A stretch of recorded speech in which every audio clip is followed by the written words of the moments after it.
অনেকে আছে গাছকে আল্লাহর সাথে শরীক করে, অনেকে আছে মাছকে আল্লাহর সাথে শরীক করে, অনেকে আছে পাথরকে আল্লাহর সাথে শরীক করে, কেউ কেউ আছে মূর্তিকে আল্লাহর সাথে শরীক করে, কেউ কেউ লাতকে আবার প্রভু বলে বিশ্বাস করে, উজ্জাকে প্রভু বলে বিশ্বাস করে, হুবালকে প্রভু বলে বিশ্বাস করে। আল্লাহ বলেন একজন মুমিন যে সত্যিকার মুমিন হতে চায় তার বিশ্বাসটা হবে এরকম যে তার ঈমানের উপরে আঘাত আসবে, তার ঈমানের উপরে বুলেটের আঘাত আসবে, ঈমান তীরবিদ্ধ হবে, ব্যক্তি আক্রান্ত হবে, ব্যক্তি আঘাতে আঘাতে জর্জরিত হয়ে যাবে, এরপরও একজন প্রকৃত মুমিন তার ঈমানকে বিসর্জন দিতে পারে। সাহাবায়ে কেরাম এরকম ঈমান এনেছিলেন। জ্বলন্ত সূর্যের উত্তাপে প্রচন্ড বালুকাময় জায়গায় চিৎ করে শুয়ে রেখে বুকের উপরে পাথর চাপা দিয়ে হত্যা করবার পায়তারা করা হয়েছে। আলহামদুলিল্লাহ, সাহাবায়ে কেরামের বুক থেকে মুখ থেকে ঈমানের অস্ত্রকে কেড়ে নিতে পারে। হযরত সুমাইয়া রাদিয়াল্লাহু তাআলা আনহা ঈমান এনেছিলেন এই অপরাধে, এই একটাই অপরাধ, লা ইলাহা ইল্লাল্লাহ মুহাম্মাদুর রাসূলুল্লাহ, এই কথাটা বলেছেন। আর সেই কারণে হযরত সুমাইয়া রাদিয়াল্লাহু তাআলা আনহার লজ্জাস্থানের মধ্যে বর্ষা নিক্ষেপ করে নির্মমভাবে তাকে হত্যা করা হয়েছে। গণধর্ষিতা নারীর মতো তটপাতে তটপাতে তিনি ইন্তেকাল করেছেন। এরপরও ঈমানের উপরে তুলির আঁচড় লাগতে দেন নাই, ঠিক কিনা বলেন? এমনকি দু জাহানের বাদশা বিশ্বনবী মুহাম্মদুর রাসূলুল্লাহ সাল্লাল্লাহু আলাইহি ওয়াসাল্লাম মক্কা মুকাররমার মধ্যে নামাজ পড়তেছিলেন। এমন সময় আবু জাহাল, আবু লাহাব, উতবা, শাইবা, রবিআরা এসে নবীজির গলার মধ্যে গামছা পেঁচিয়ে হত্যা করবার চেষ্টা করেছে, কিন্তু মুহাম্মদুর রাসূলুল্লাহ সাল্লাল্লাহু আলাইহি ওয়াসাল্লামকে ঈমান থেকে এক বিন্দু পরিমাণ সরাতে পারেন। আমার ভাইয়েরা, এজন্য আপনার আমার ঈমানটা হবে সাহাবায়ে কেরামের ঈমানের মতো। সাহাবায়ে কেরাম যেমন কঠিন মুহূর্তেও ঈমানটাকে ধরে রেখেছিলেন, আপনাকে আমাকেও যত কঠিন মুহূর্ত আসুক না কেন ঈমানকে ধরে রাখতে হবে, ঠিক কিনা বলেন? হযরত ইমাম শামসুদ্দিন যাহাবী রাহমাতুল্লাহি আলাইহি 748 হিজরিতে ইন্তেকাল করেছেন। একটা কিতাব লিখেছেন, কিতাবের নাম হলো সিয়ারু আ'লামিন নুবালা। খুলে দেখেন এই কিতাবের 2 নম্বর খণ্ডের 14 নম্বর পৃষ্ঠায় তিনি ঘটনা এনেছেন। হযরত আব্দুল্লাহ ইবনে হুযাফা রাদিয়াল্লাহু তাআলা আনহু রাসূলের একজন প্রিয় সাহাবী ছিলেন। ওমর রাদিয়াল্লাহু তাআলা আনহু তাকে প্রায় 200 সাহাবীর একটা দল বেঁধে রোম রাজ্যে পাঠালেন। কোন রাজ্যে? রোম রাজ্যে। আপনারা যদি উঠাউঠি করেন কথা বুঝবেন না, এজন্য মেহেরবানি করে ধারাবাহিকভাবে শুনেন, ইনশাআল্লাহ ফায়দা হবে। তো রোম রাজ্যে ওনাকে পাঠালেন, কমান্ডার নিযুক্ত করলেন, আমির নিযুক্ত করলেন হযরত আব্দুল্লাহ ইবনে হুযাফা সাহমী রাদিয়াল্লাহু তাআলা। যখন রোম রাজ্যে ঢুকলেন, রোম সম্রাটের গোয়েন্দা বাহিনী এই সব সাহাবীদেরকে গ্রেফতার করলেন। গ্রেফতার করে আব্দুল্লাহ ইবনে হুযাফাকে ধরে নিয়ে গেলেন তার একান্ত কামরায়। নিয়ে গিয়ে প্রস্তাব দিলেন, ও আব্দুল্লাহ ইবনে হুযাফা, হাল্লাকা আন তাতানাসসার, তোমারও তো একটা জীবন আছে, তোমারও তো জীবনের একটা মায়া আছে, তোমাকে আমি একটা অফার দিচ্ছি, যদি তুমি আজকে খ্রিস্টান হয়ে যাও তাহলে এই যে বিশাল বড় রাজ্য রোম রাজত্ব, আমি ওয়াদা দিচ্ছি তুমি বেঈমান হওয়ার সাথে সাথে এই পুরো রোম রাজত্বের অর্ধেক রাজত্ব আমি তোমার নামে লিখে দিব। অর্ধেক রাজত্ব লিখে দেওয়ার অফার করা হলো। আমার ভাইয়ের, আজকে আমরা 1000 টাকার বিনিময়ে, 2000 টাকার বিনিময়ে, 10,000 টাকার বিনিময়ে কিংবা একটা হুমকির বিনিময়ে আমার ঈমানকে বিসর্জন দিয়ে দেই। সাহাবায়ে কেরামের ঈমান দেখেন।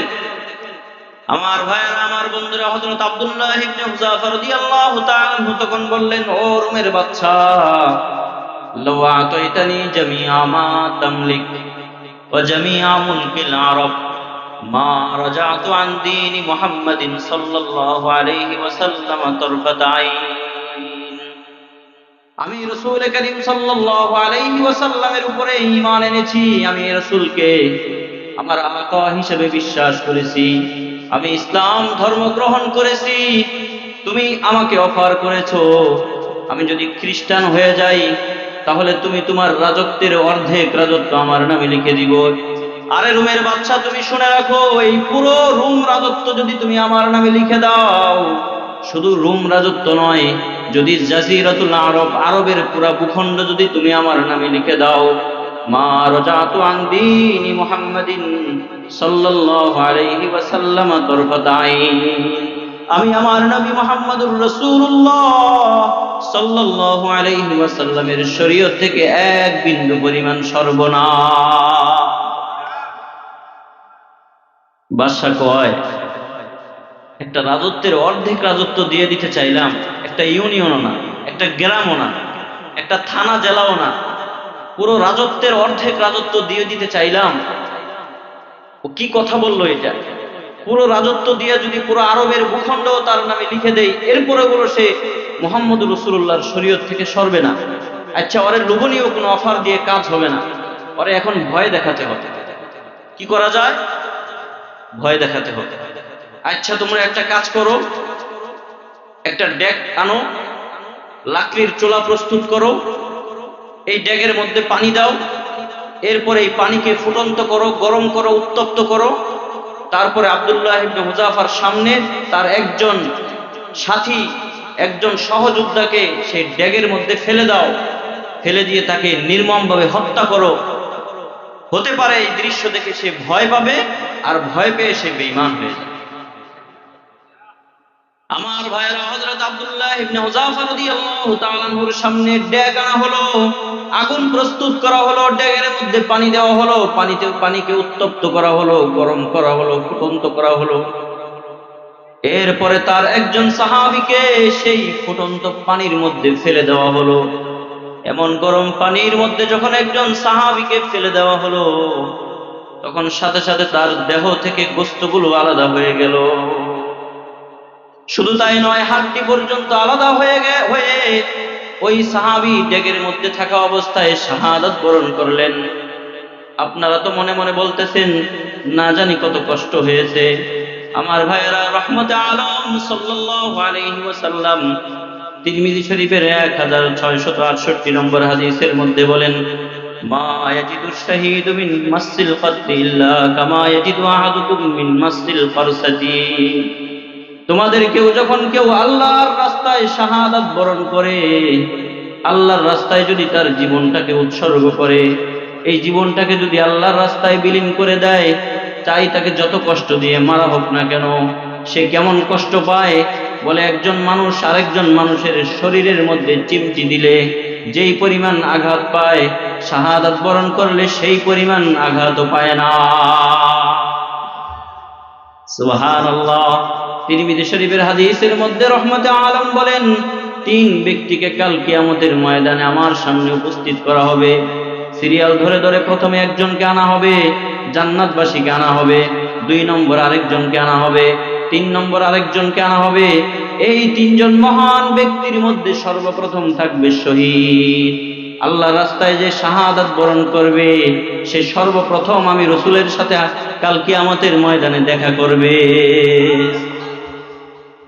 এবার হযরত আব্দুল্লাহ ইবনে হুযাফা রাদিয়াল্লাহু তাআলা আনহু কেঁদে দিলেন। এমন দৃশ্য দেখে তার চোখ থেকে পানি বের হয়ে গেল। রোমের বাদশা বলে, আমার কাজ পুরো হয়ে গেছে। মনে মনে বলেছিলাম, যদি ভয় দেখাই তাহলে ভয় পেয়ে তার ঈমানটাকে সে বিসর্জন দিয়ে দিবে। এবার রোমের বাদশা জিজ্ঞেস করে, ও আব্দুল্লাহ ইবনে হুযাফা, আমি জানি তুমি ভয় পেয়েছো, এজন্যই তোমার চোখ থেকে পানি বের হচ্ছে। হযরত আব্দুল্লাহ ইবনে হুযাফা বলে, ভয় পাই নাই, ভয় পাওয়ার কারণে আমি কাঁদি নাই। তাহলে কেন কাঁদতেছো জীবনের শেষ সময়ে? তোমাকে তো একটু পরে মেরে ফেলবো, জীবনের শেষ সময়ে মা বাবার সাথে একটু দেখা করতে মনে চায়। বলে, না না না, মা বাবার সাথে দেখা করতে মনে চায় না। তাহলে কি করতে মনে চায়? বলে, তাহলে কি জীবনের শেষ সময়ে কোনো ভালো খাবার খেতে মনে চায়? বলে, না, কোনো ভালো খাবার খেতে মনে চায় না। তাহলে তুমি কেন কাঁদতেছো?